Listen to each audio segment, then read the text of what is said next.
Hello everyone, welcome back to the channel. In this video I'm going to walk you through on how to activate AT&T eSIM. So in this video I'm going to walk you through different type of step which you can use to activate AT&T eSIM on your iPhone. So let's get started. So the step one is to get an AT&T eSIM activation code.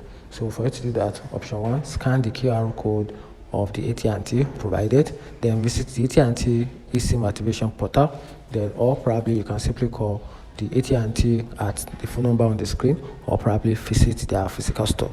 Then after that, on the step two, add a eSIM to your phone, then open the settings, click on cellular, then add cellular plan, then scan the QR code or enter details manually, then follow on-screen instruction and tap on continue.